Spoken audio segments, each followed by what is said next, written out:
Yeah, what's up, it's your boy Elodreamx. Is reality real? This is the question, the simulation argument. Let's get right into it with Kierkegaard. We humans are unable to experience the true nature of the universe unfiltered. Our senses and brains can only process a fraction of the world. So we have to use concepts and tools to learn about the true nature of reality. Technological progress not only widened our knowledge about the universe, it also made us aware of unsettling possibilities. In the future, it might become possible to simulate entire universes. But if this is an option, how can we know that it's not already happened? What if we are not creators, but creations? Is it possible that we... Wait, is God an octopus? Octopuses are really smart and really creative, so...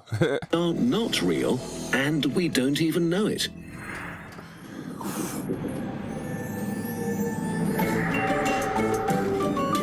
Get your calendar. Not sponsored. If our current understanding of physics is correct, then it's impossible to simulate the whole universe with its trillions and trillions of things. But we don't actually need to anyway. We only need enough universe to fool the inhabitants of our simulation into thinking that they're real. Who needs billions of galaxies? We only need the space our subjects are allowed to explore. It's like when you hit that wall, like in a video game, it's like you can't go any further, or you can't even see that there's any further to go. Just like what's beyond the event horizon. This universe could just be a flat projection, and they would have no way to know. What about small things like cells or bacteria? We don't really need them. When you use a microscope, what you see could be instantly created. Same with atoms. The chair you're sitting on right now does not need to be simulated with quadrillions of atoms. We just need the outermost layer of it. It might be empty inside until you decide to break it open. Your body might feel like it's filled with bubbly things, but it might be empty until you I'm definitely bubbly. Boobly. open it. Michael Boobly. The minimum requirement for our simulation is only the consciousness of our virtual humans. Our subjects just need to think the simulation is real. Right. Okay, so are we being simulated? Well, maybe, but there are a few conditions that need to be met. Obviously, we have no authority over this topic, so please take everything we say with a grain of salt. Based on a modified version of the original simulation argument by Nick Bostrom, we have 5 assumptions for you. If they're true, you, dear viewer, are living in a simulation. Assumption 1. It's possible to simulate consciousness. Nobody knows what consciousness is. For the sake of argument, let's assume that you could generate consciousness by simulating a brain. Brains are pretty complex. If you count every interaction between synapses as one operation, your brain runs at about 10 to the power of 17, or 100 million billion operations per second. Let's generously assume we need 10 to the power of 20 operations to simulate 1 second of human consciousness.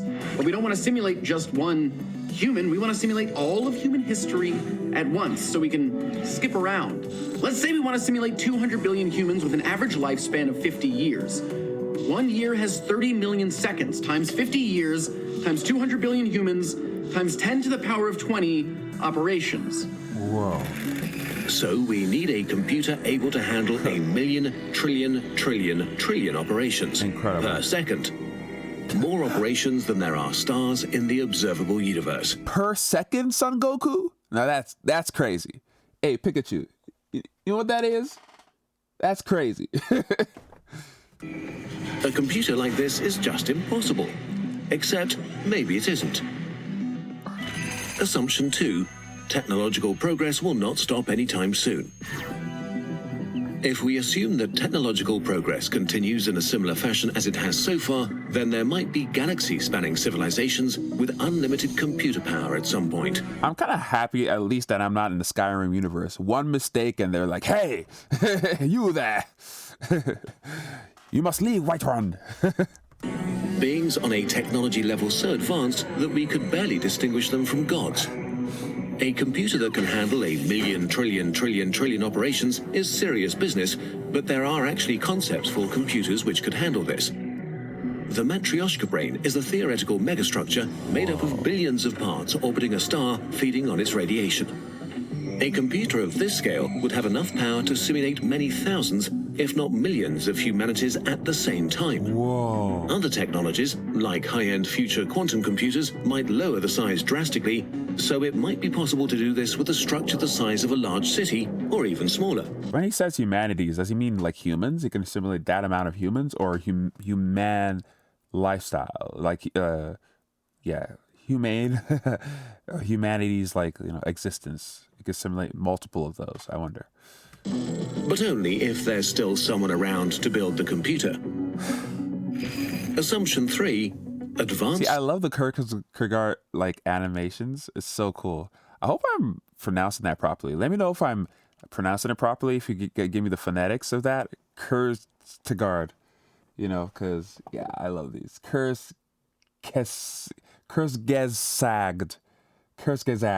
I know it's a German word, possibly, right?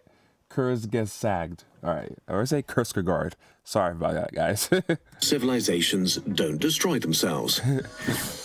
If there is a point at which all civilizations destroy themselves, this whole discussion ends here. Right. Looking into space, you'd expect a universe filled with millions of alien civilizations, but we see nobody. University. The reason for this might be great filters.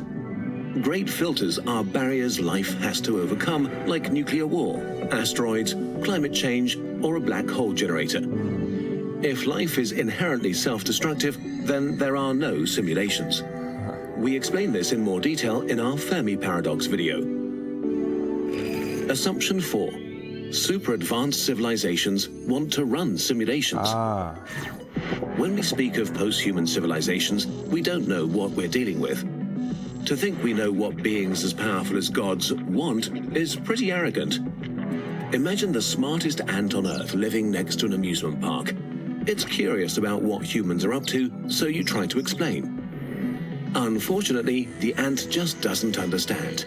The concept of roller coasters and standing in lines and holidays and fun doesn't make sense to an ant living an ant life. It's the same with us and a post-human being. An ant is like the ultimate, like, you know, saying motivation guru, right? Just work out. The ant outworks all human beings.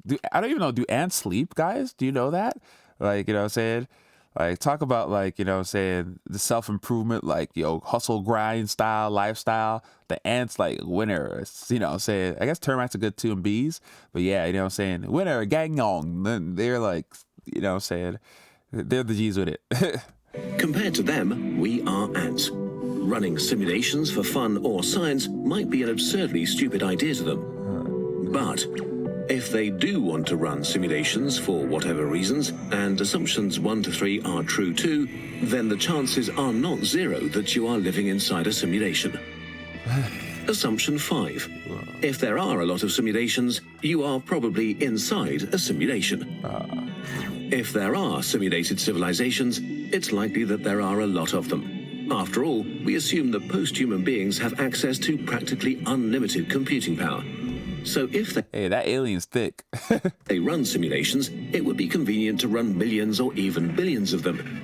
If there are billions of simulated universes, there are probably trillions and trillions of simulated conscious beings, which would mean that the vast majority of all conscious beings that will ever have existed are simulated.